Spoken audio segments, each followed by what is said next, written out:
Жоқ, егер де бір ерсілеу көрініп жатса, халықтың алдында, егер де ол действительно халық жазып жатса, без проблем.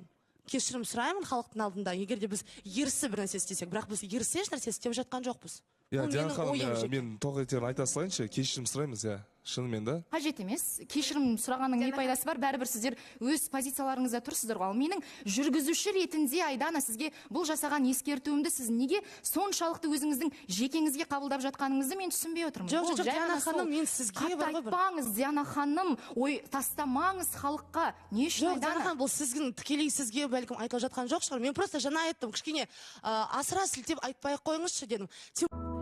Саған айтам